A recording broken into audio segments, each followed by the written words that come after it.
Eu terminei um relacionamento de 4 anos em uma única conversa.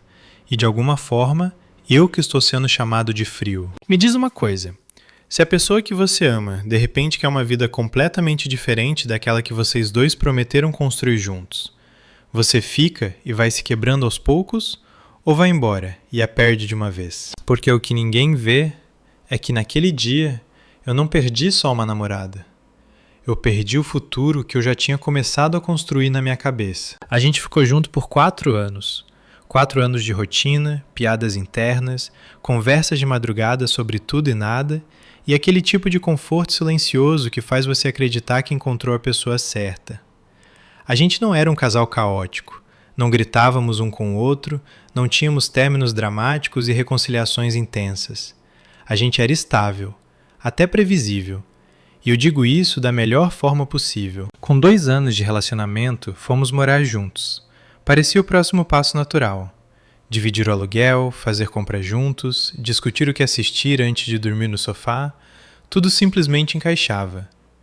As pessoas ao nosso redor até brincavam que a gente era praticamente casado. E, sinceramente, eu achava que a gente estava indo exatamente para isso. Logo no começo, bem no começo mesmo, a gente teve uma daquelas conversas grandes. Do tipo que a maioria dos casais evita porque parece sério demais, cedo demais. Mas a gente não evitou. A gente mergulhou nisso. Falamos sobre tudo. Onde queríamos morar, que tipo de vida imaginávamos, o que realmente importava pra gente. E então surgiu o assunto de filhos. Eu lembro desse momento com muita clareza. A gente estava sentado na cama dela, a luz do sol entrando pela janela, tudo calmo e certo. Quando eu disse que queria ter filhos um dia, eu não estava nervoso.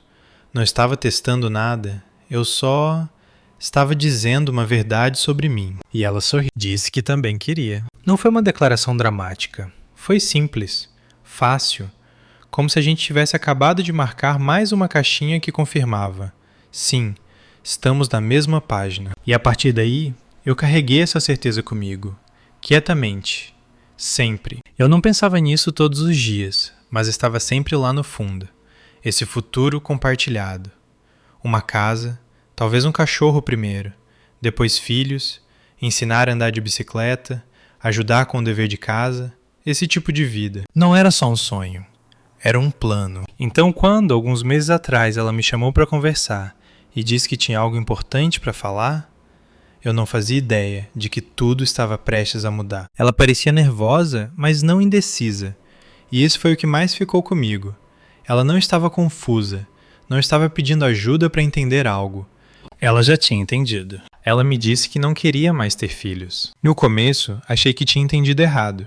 Tipo, talvez ela quisesse dizer não agora, ou não por um bom tempo. Mas não, ela foi muito clara. Disse que vinha pensando nisso há um tempo. Que não se sentia confortável em trazer crianças para esse mundo. Que isso já não parecia certo para ela. E a forma como ela disse não foi emocional, não foi impulsiva. Foi calma, pensada, definitiva. Eu não fiquei com raiva, não levantei a voz. Eu só fiquei ali. Porque naquele momento eu percebi que isso não era uma discordância.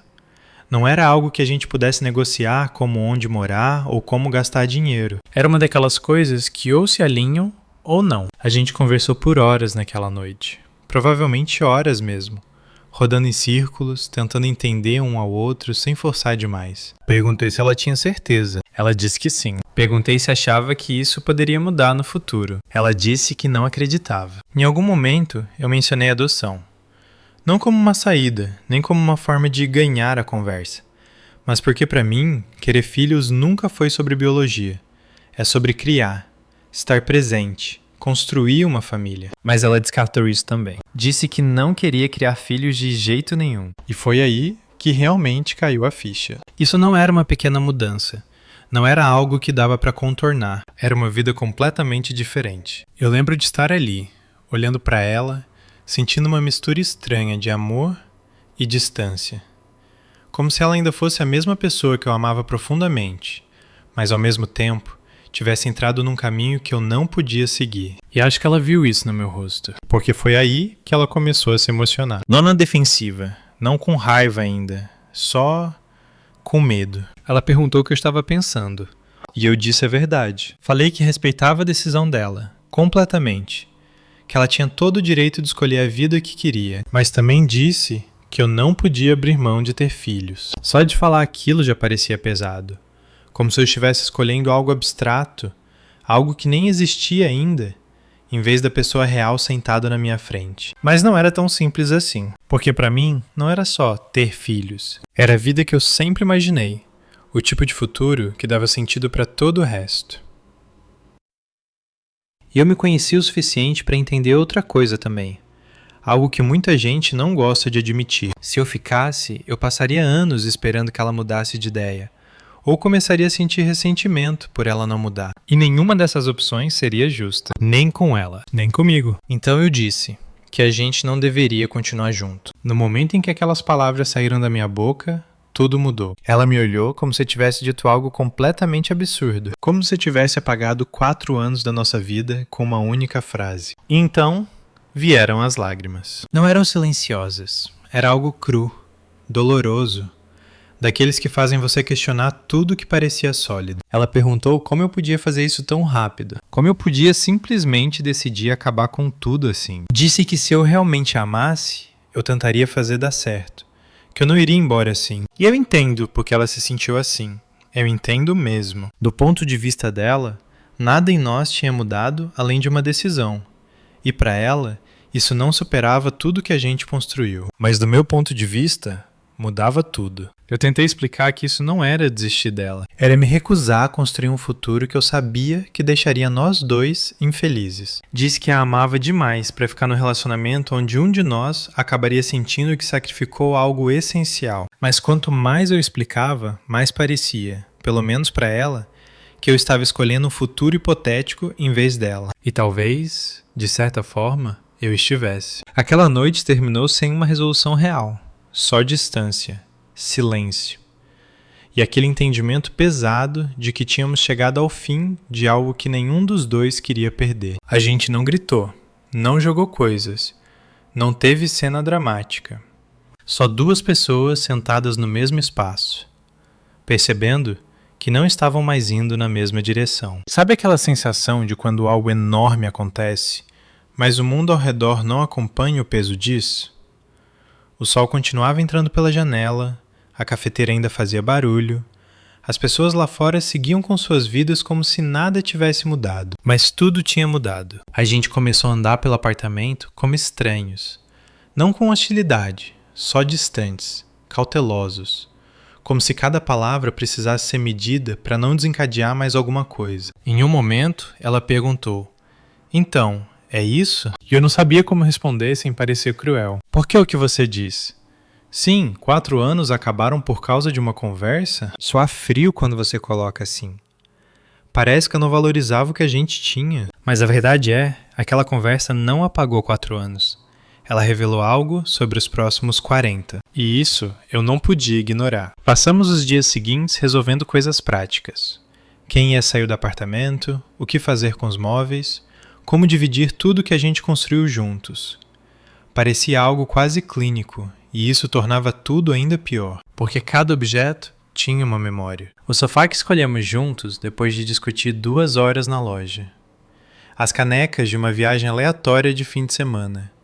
Até coisas bobas como um cobertor que a gente disputava toda noite. E agora a gente só estava dividindo tudo. Ela chorou muito nesses dias, às vezes em silêncio, às vezes em explosões inesperadas. Eu não a culpava. Para ser sincero, eu achava que eu deveria estar chorando mais do que estava. Mas não estava. Eu me sentia pesado, sim. Triste, com certeza. Mas também havia uma estranha sensação de clareza. Como se eu soubesse, lá no fundo, que essa era a decisão certa, mesmo doendo. E isso me fazia me sentir uma pessoa terrível. Porque como eu podia ter tanta certeza? Como eu não estava lutando mais para manter a gente? Essas perguntas não vieram só dela. Vieram de outras pessoas também. No começo, mantivemos isso entre nós. Mas com o tempo, vazou. Amigos começaram a perguntar. Amigos em comum começaram a tomar lados, mesmo sem perceber. E foi aí que complicou. Alguns foram compreensivos. Entenderam que não era uma briga boba ou algo passageiro. viram como realmente era. Duas pessoas percebendo que queriam vidas fundamentalmente diferentes. Mas outros não viram assim. Comecei a ouvir coisas.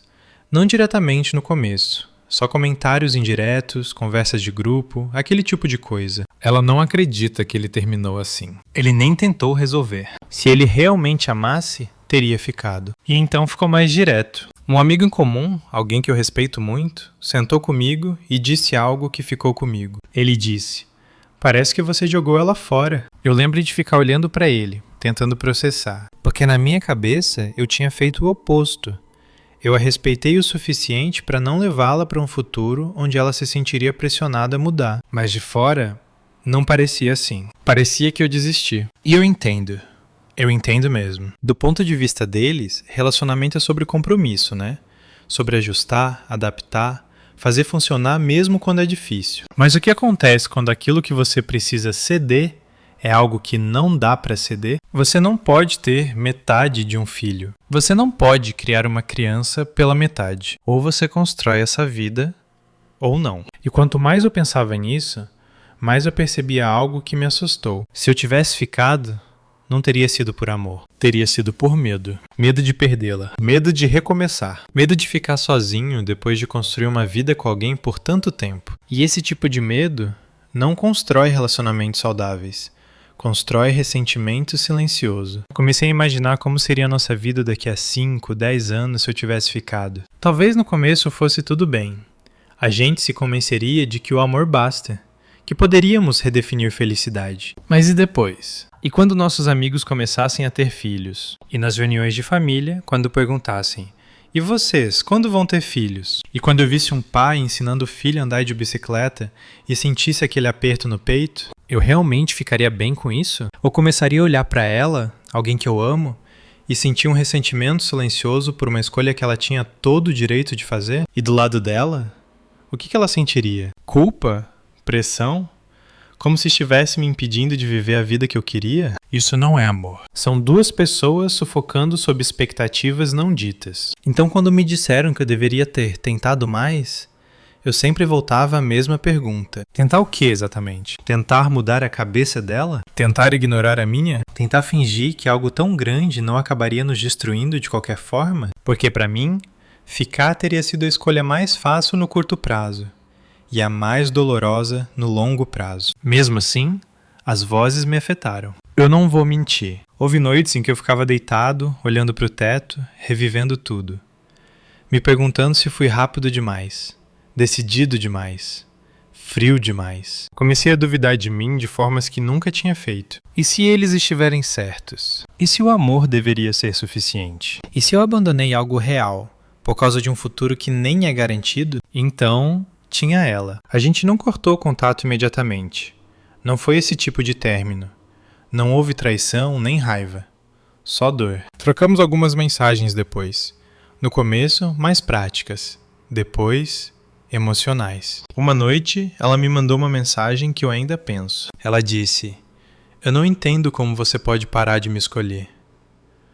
Aquilo me atingiu. Porque na cabeça dela, amor é uma escolha. Algo que você decide todos os dias, mesmo quando as coisas mudam. E de certa forma ela está certa. Mas o que ela não via é que eu não estava escolhendo parar de amá-la. Eu estava escolhendo parar de construir um futuro que não combinava comigo. E são coisas muito diferentes. Tentei explicar isso. Que não era sobre amar menos. Que se fosse o caso, era justamente porque eu a amava que não queria pedir que ela se tornasse alguém que não é. Mas palavras assim nem sempre chegam como a gente espera. Às vezes, só parecem desculpas. Com o tempo, as mensagens diminuíram. Depois, pararam. E assim, alguém que foi constante na minha vida por 4 anos, virou uma memória. O silêncio depois disso foi a parte mais difícil. Não o término em si, não as opiniões dos outros, nem o momento em que saí do apartamento pela última vez. Foi o que veio depois. Porque quando você tira alguém que fazia parte do seu dia a dia por anos, você não perde só a pessoa, você perde o ritmo da sua vida. Eu acordava e pegava o celular por impulso, esperando uma mensagem de bom dia que não estava mais lá. Via algo engraçado e pensava, ela ia adorar isso. Antes de lembrar que ela não fazia mais parte do meu mundo. Até coisas simples, como cozinhar, mudaram. Eu fazia comida para 2 sem perceber, e só depois me dava conta. E é nesses momentos, os silenciosos, que a dúvida aparece. Porque quando você está sozinho, não tem mais a voz de ninguém para competir com a sua. E a minha começou a perguntar coisas que eu não podia ignorar. Será que eu desisti fácil demais? Será que escolhi um futuro em vez de uma pessoa que estava bem na minha frente? Será que abandonei o melhor relacionamento que eu teria por algo que talvez nem fosse tão importante quanto eu penso? Esses pensamentos não vieram de uma vez. Vieram aos poucos, silenciosamente. E quanto mais eu pensava, mais tudo ficava complicado. Porque aqui vai uma verdade que ninguém fala muito. Você pode tomar a decisão certa e ainda assim sentir que errou. Eu sentia falta dela. Não de forma vaga, mas real. A presença, a voz, o jeito que ela me olhava. E isso tornava tudo mais difícil. Porque confundia o que eu sentia com o que eu sabia. O que eu sentia era simples. Eu a amava e queria ela de volta. Mas o que eu sabia era mais complexo. Eu sabia que se voltasse, nada mudaria no problema principal. Ainda seríamos 2 pessoas querendo vidas diferentes. E foi aí que algo mudou em mim. Não foi dramático, foi sutil. Eu estava em um parque, sentado, tentando clarear a cabeça. E tinha uma criança ali perto, aprendendo a andar de bicicleta. O pai corria atrás, segurando o banco. A criança quase caía, mas o pai estava lá, firme. E em um momento, ele soltou. A criança nem percebeu no começo, só continuou. E quando percebeu, olhou para trás com um sorriso enorme. E não sei porquê, mas aquilo me atingiu mais do que tudo. Porque naquele momento, não era mais abstrato. Não era só ter filhos, era aquilo. E eu percebi que eu não podia abrir mão disso. Não porque esperam de mim, mas porque eu realmente quero. E quando eu aceitei isso, tudo começou a fazer mais sentido. Eu não fui embora porque não a amava o suficiente. Eu fui embora porque amar não era suficiente para pagar algo essencial em mim. E acho que é isso que as pessoas têm dificuldade de aceitar. Porque é mais fácil acreditar que o amor resolve tudo. Mas algumas coisas não são obstáculos. São direções. E se essas direções não batem, nenhum amor mantém vocês no mesmo caminho para sempre. Comecei a ver nosso relacionamento de outra forma. Não como algo que falhou, mas como algo que teve seu tempo. Foram 4 anos bons, reais. E só porque não durou para sempre, não significa que não valeu a pena. Ainda assim, as opiniões continuaram. Alguns suavizaram, outros não. E por um tempo eu tentei me justificar. Mas depois cansei. Porque nem todo mundo vai entender suas decisões. E tudo bem, porque no fim, quem vive sua vida é você. Então parei de tentar convencer. E comecei a fazer algo mais simples. Assumir minha decisão. Viver com ela. Eu ainda sinto falta dela? Sim, mas não me arrependo mais. Porque se eu me arrependesse, significaria que existia um cenário onde os 2 teriam o que queriam. E eu não acho que isso existe. O tempo não resolveu tudo, mas me deu espaço para entender. E eu percebi algo importante. Ficar nem sempre é amor. Às vezes é medo. E ir embora pode ser a forma mais honesta de amar. Meses depois, encontrei ela por acaso em um café. A gente conversou. E ela disse algo que eu não esperava. Eu acho que entendo agora. Um pouco mais. Ela ainda não concordava comigo, mas não me via mais como alguém sem coração. E aquilo foi um tipo de fechamento. Hoje, as coisas estão mais leves. E eu parei de me ver como vilão. Porque às vezes, não existe vilão. Só escolhas difíceis. Então, se você está passando por algo assim, pergunte a si mesmo. Você está ficando porque é certo ou porque é mais fácil? E se tivesse que viver com essa decisão por 10, 20, 30 anos... você estaria em paz? Porque amar não é só segurar. Às vezes, é saber deixar ir. E sim, algumas pessoas ainda acham que eu errei, mas elas não vivem minha vida. Eu vivo. E agora eu posso dizer isso com honestidade. Eu não fui embora porque não a amava. Eu fui embora porque entendi o que o amor pode e não pode consertar. E você? O que teria feito? Me conta nos comentários, eu leio todos. E se histórias assim, reais, complexas, difíceis, fazem você refletir mais sobre relacionamentos e escolhas, considere se inscrever, porque às vezes as decisões mais difíceis são as que mais nos transformam.